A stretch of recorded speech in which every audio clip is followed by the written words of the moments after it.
भारताच्या मातीत अशी अनेक देवस्थानं आहेत जी फक्त उपासनेची ठिकाणं नसतात, तर त्या त्या प्रदेशाच्या संस्कृतीची, इतिहासाची आणि अस्मितेची साक्ष देत असतात. कोकणच्या हिरव्यागार निसर्गाच्या कुशीत वाशिष्ठी नदीच्या काठावर वसलेलं हे असं शहर आहे जिथे श्रद्धा पारंपरिक पद्धतीने जपल्या जातात, किंबहुना उत्साहानं साजऱ्या केल्या जातात. ते शहर म्हणजे चिपळूण आणि त्या श्रद्धेचं केंद्र म्हणजे श्री ग्रामदैवत जुना कालभैरव. आज आपण याच जुना कालभैरव मंदिराच्या जीर्णोद्धाराचा सुरू असलेला भारावून टाकणारा प्रवास या चित्रफितीतून पाहणार आहोत. भगवान कालभैरव यांच्या उत्पत्तीबद्दलची सर्वात प्रचलित माहिती शिवपुराणात आढळते. एकदा ब्रह्मदेव आणि भगवान विष्णू यांच्यात श्रेष्ठ कोण यावरून वाद सुरू झाला. हा वाद सोडवण्यासाठी भगवान शिव तिथे प्रकट झाले. मात्र ब्रह्मदेवाच्या 5व्या मुखानं अहंकारयुक्त शब्द वापरले आणि भगवान शिवांचा अनादर केला. ब्रह्मदेवाचा तो अहंकार पाहून भगवान शिव अत्यंत क्रोधित झाले आणि त्यांच्या त्याच क्रोधातून एक रौद्र रूपाचा जन्म झाला, ज्याला कालभैरव असे संबोधतात. शिवपुराणानुसार हे शिवाचा 5वा अवतार आहेत असे मानले जाते. त्यांची स्थापना ज्या ज्या ठिकाणी झाली त्यांना त्या त्या क्षेत्राचा रक्षक देवता किंवा क्षेत्रपाळ मानले जाते. कोकणात गावोगावी ग्रामदैवतांची उपासना अनन्य भावे केली जाते. संकटकाळी रक्षण करणारी, शक्ती देणारी देवता म्हणजे ग्रामदैवत आणि चिपळूणचे ग्रामदैवत म्हणजे श्री जुना कालभैरव. चिपळूण शहराच्या मध्यवर्ती भागात आजच्या शिवाजी चौकाजवळ म्हणजेच चिंचनाकाजवळ हे जागृत श्रद्धास्थान आणि पुरातन मंदिर उभं आहे. पौराणिक काळापासूनच प्रसिद्ध असलेलं चिपळूणचे कालभैरव हे भगवान परशुरामांशी संबंधित मानले जातात. चिपळूणात प्रथम कालभैरवाचे दर्शन घेऊन त्यानंतर भगवान श्री क्षेत्र परशुरामांचे दर्शन घेण्याची प्राचीन प्रथा होती.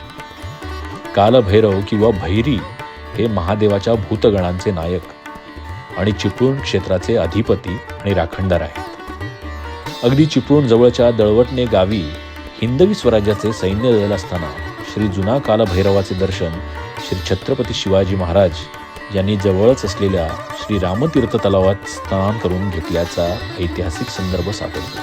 श्री ग्रामदैवत जुना कालभैरव हे शेकडो वर्षांची परंपरा लाभलेलं एक प्राचीन मंदिर काळाच्या ओघात जीर्ण होत चालले होते. म्हणूनच 2014 मध्ये मंदिराच्या या जीर्णोद्धाराचा संकल्प देवस्थान ट्रस्टने सोडला. जीर्णोद्धार संकल्पाची अत्यावश्यक पूर्वतयारी आणि आवश्यक तांत्रिक व प्रशासकीय पूर्तता करून प्रत्यक्षात 2019 साली जीर्णोद्धार कामाचा शुभारंभ झाला. मात्र या मंदिराचा जीर्णोद्धार म्हणजे केवळ दगडमातीची पुनर्बांधणी नाही, तर तो आहे आस्था, विश्वास आणि समृद्ध वारशाचा संकल्प. म्हणूनच की काय येथे रचला जाणारा प्रत्येक चिरा, आखीव रेखीव बांधणी, पायापासून ते कळसापर्यंत प्रत्येक कानाकोपरा हा विचारपूर्वक, अभिजात सौंदर्य दृष्टीने आणि अतीव श्रद्धेने बनवल्याची अनुभूती येते. पुरातन देवस्थानाचे वैशिष्ट्य जपत आणि आधुनिक वास्तुकलेतून साकारत असलेलं हे मंदिर कोकणातील आध्यात्मिक आणि सांस्कृतिक ओळख अधिक समृद्ध करणार आहे. कामाची भव्यता, कलात्मक दृष्टीचे आयाम, भक्तांचा उत्साह अन होऊ घातलेलं हे मंदिर उभारणीचं काम या सर्वांचा अनुभव घेताना आपण खऱ्या अर्थानं एका ऐतिहासिक क्षणाचे साक्षीदार ठरणार आहोत. श्री ग्रामदैवत जुना कालभैरव देवस्थानाच्या 52 गुंठे जमिनीच्या क्षेत्रात जमिनीपासून 7 फूट उंचीच्या चौथऱ्यावर 7,755 चौरस फुटाचे हे नूतन मंदिराचे भव्य दिव्य बांधकाम सुरू असून मंदिराची लांबी 141 फूट व रुंदी 55 फूट इतकी आहे. कालभैरवाचे नूतन मंदिर हे रत्नागिरी जिल्ह्यातील, विशेषतः संपूर्ण कोकणाचीच शैली आणि वैशिष्ट्य जपणार आहे. वास्तुशास्त्राचा उत्तम नमुना असणार आहे. चक्क जांभा दगडाच्या कोरीव काम केलेल्या भिंती, महिरपी आणि कौलारू छप्पर असा या मंदिराचा कोकणी थाट असणार आहे.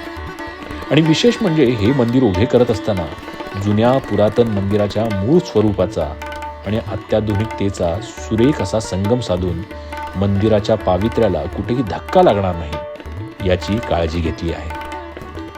पुढील हजारो वर्षांचा विचार करून हे मंदिर उभे राहणार असून जांभ्या दगडाच्या महिरपी, कमानी व भिंतीवर कलाकुसर तसेच डबर, जांभा, कौले, सिमेंट, तांबे हा धातू, सागवानी लाकूड याचाच वापर मंदिर उभारणीसाठी केला जात आहे. नूतन मंदिराचे 25% काम म्हणजेच चौथरा आणि जोत्यापर्यंतचे काम हे स्थानिक कारागीर आणि नागरिकांच्या श्रमदानातून केलं गेलं आणि 75% काम हे केरळ आणि कर्नाटक येथील कसबी कलाकार करत आहेत. मंदिराचे छप्पर, मंडप यासाठी सागवानी कोरीव काम केले जात असून केरळ आणि कर्नाटकाचे कलाकार अगदी कलात्मकतेने प्रत्येक कोपरा घडवत आहेत. या कार्याविषयी त्यांच्याशी संवाद साधला असता त्यांच्या मोडक्या तोडक्या भाषेत व्यक्त झालेला हा एक कारागीर. नमस्कार, मेरा नाम प्रशांत आचार्य, हम कर्नाटक से आए हैं. इधर बैरी मंदिर में लकड़ का काम कर रहे हैं. हम इधर 15 आदमी एक साल से काम कर रहे हैं. हम कर्नाटक में बहुत मंदिर बनाए और इधर चिपलूर में मंदिर बनाने के लिए मौका मिला है. हम जितना साल से जो काम सीखा है उसको इधर कितना अच्छा मंदिर बनने का लिए और है उतना अच्छे से हम दिन रात काम कर रहे हैं. तो भगवान का हमको इधर काम करने के लिए भगवान ने हम लोग के आशीर्वाद दिया है, इसके लिए कर रहे हैं.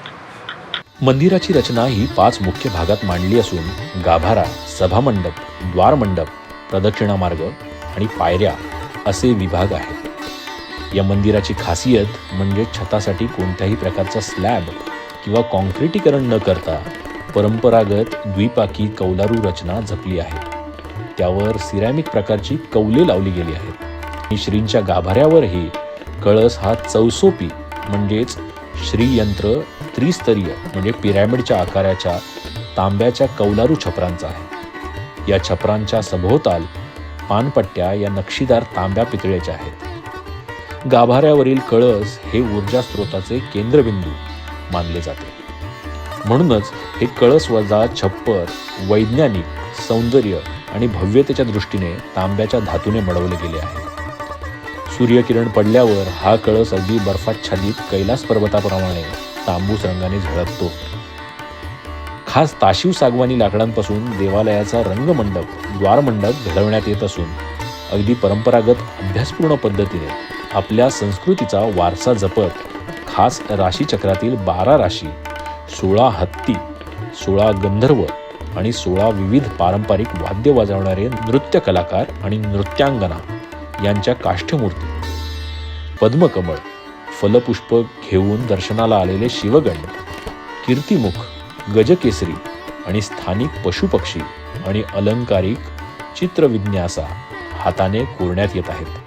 केरळ येथील प्रथितयश वास्तुविशारद के. दामोदरन आणि चिपळूण येथील स्थानिक प्रथितयश वास्तुविशारद रवींद्र करंदीकर यांच्या संयुक्त संकल्पनेतून या मंदिराचे रेखाटन करण्यात आले. सुमारे 8 कोटीहून अधिक खर्चाच्या या जीर्णोद्धार संकल्पात सोलार सिस्टीम, LED विद्युत रोषणाई वगैरे अत्याधुनिक सोयी सुविधा उपलब्ध करण्याचा देवस्थान ट्रस्टचा मानस आहे. सोबतच 7 फूटहून अधिक उंचीच्या चबुतऱ्यावर आबालवृद्धांना विनासायास चढता यावं यासाठी सरकती जिना लिफ्ट खुर्ची याचीही व्यवस्था केली जाणार आहे. श्री ग्रामदैवत जुना कालभैरव देवस्थान अंतर्गत सर्व मंदिरांमध्ये हिंदू संस्कृतीप्रमाणे गुढीपाडव्यापासून वर्षभरातील सर्व लहान मोठे सण आणि उत्सव साजरे होत असतात. यात प्रामुख्याने किरका म्हणजेच जत्रा, नवरात्र, दसरा, श्रीदेव केदार चंपाषष्ठी, त्रिपुरारी पौर्णिमा, श्री कालभैरव जन्मोत्सव, श्री भवानी शाकंभरी पौर्णिमा, गणेशोत्सव, श्री गांधारेश्वर महाशिवरात्री यांचा समावेश आहे. या ग्रामदेवतेचा शिमगोत्सव अखिल महाराष्ट्रात महत्त्वपूर्ण आहे. श्री भैरीबुवाची शिमगा पालखी गाव प्रदक्षिणेला भ्रमण करते आणि ग्रामदेवतेच्या पालखीची रात्र वाट बघून तिच्यासाठी दारात शेणाचे सडे, रांगोळ्या असे काढून शहर निवासी सज्ज असतात. मंदिराच्या या भव्य जीर्णोद्धारासोबतच श्री ग्रामदैवत जुना कालभैरव ट्रस्टने पारंपरिक सण उत्सव साजरे करत असतानाच चिपळूणच्या सर्वांगीण विकासासाठी आणि उन्नतीसाठी महत्त्वपूर्ण कार्य केलं आहे. त्यासाठी सामाजिक, सांस्कृतिक, शैक्षणिक आणि आरोग्य व क्रीडाविषयक विविध उपक्रम आणि कार्यक्रम उत्सवाच्या निमित्ताने सातत्याने देवस्थान ट्रस्टतर्फे आयोजित केले जातात. या मंदिराच्या जीर्णोद्धारासाठी फक्त चिपळूणकरच नाही तर अनेक ज्ञात अज्ञातांचे हात लागत आहेत. अर्थात या सत्कार्याला योग्य दिशा आणि मूर्त रूप देण्याचं कार्य विश्वस्त मंडळ अहोरात्र झटून करत आहे. सर्व विश्वस्त मंडळाचे प्रातिनिधिक स्वरूपातील हे त्रिकूट आणि यांच्याशी गप्पा मारताना त्यांच्या निर्व्याज्य भावना आणि समर्पित श्रद्धा यांची प्रचिती आल्याशिवाय राहत नाही. आउटसाईडचा जोतो बांधण्यासाठी आम्हाला केरळला त्या लोकांना फोन करा, ठरलेल्या लोकांना फोन करायला लागला. पण काही नाईलाज असतो ते काही येत नव्हतं, काहीतरी कारण सांगू. पण परत आम्ही 5 ट्रस्टी एकत्र येऊन देवाच्या पुढे नारळ ठेवलेला आणि सांगितलेलं, देवा बघ तुझंच घर आपण बांधतोय, त्याला काय अडचण आहे. बरोबर एक साक्षात्कार म्हणजे बरोबर 8व्या दिवशी काम सुरू झालं. केरळचे लोक येऊन हा साक्षात्कार घरीच करू शकतो, हे वैशिष्ट्य आहे. नवीन मंदिर हे कंदारिया महादेव मंदिर मध्य प्रदेश आणि राम मंदिर अयोध्या याप्रमाणे नागर मंदिर शैलीतील परंतु कोकणचे वैशिष्ट्य जपणारे महिरप्पी आणि कौलारू छप्पर असे कोकणी थाट असलेले होत आहे. ग्रामदेव जुना काळ देवस्थानातर्फे वेगवेगळ्या प्रकारचे उत्सव साजरे होतात. त्यातला एक महत्त्वाचा उत्सव म्हणजे शिमगा. हा शिमगा एवढा मोठा भव्य प्रमाणात साजरा होतो की तो बघण्यासाठी आजूबाजूच्या शहरातून गावातून भरपूर लोक येत असतात. इथं साधारणपणे जर होमाचा हा जर विचार केला तर होमाचे साधारणपणे 5 ते 6 हजार लोक इथं असतात. हा कार्यक्रम संपल्यानंतर शिमगा उत्सव चालू होतो. इथल्या प्रत्येक विश्वस्त, जीर्णोद्धार समिती सदस्य, सर्व भैरव सेवक, कारागीर, सहकारी हे अगदी निष्काम भावनेने हे देवाचं काम म्हणून करत आहेत. घडवणारा तो आहे, आम्ही मात्र निमित्त. याच भावनेतून त्यांचं काम चालू आहे. या सर्वच निर्माण प्रक्रियेदरम्यान एक वेगळीच अनुभूती, ऊर्जा इथला प्रत्येक जण अनुभवत असतो. इथल्या घडणाऱ्या प्रत्येक कलाकृतीमध्ये दैवत व उत्पत्ती घेतंय की काय असा अनुभव आल्याशिवाय राहत नाही. आपण अजंता, एलोरा, एलिफंटा गुहा आणि पुरातन शिल्पे पाहताना हरकून जातो आणि प्राचीन काळी घडवलेली ही मंदिरं आपल्या स्थितप्रज्ञ स्वरूपातही आपल्याशी बोलू पाहतात. आपल्या भव्य आणि समृद्ध संस्कृतीची आणि इतिहासाची साक्ष देत असतात. आजच्या काळातील घडणारी ही वास्तू पुढील येणाऱ्या कित्येक पिढ्यांनंतरच्या समाजाला एक सकारात्मक आणि आध्यात्मिक ऊर्जा देतील आणि आजच्या काळाचा, परंपरांचा परिपाक दर्शवतील. हा जीर्णोद्धार केवळ एक जीर्ण देवालयाची सुधारित आवृत्ती नसून हा 2 काळांना जोडणारा संवाद आहे, जो आजच्या आपल्या समृद्ध संस्कृतीचा डंका अनंत काळापर्यंत दुमदुमत राहणार आहे, हे नक्की.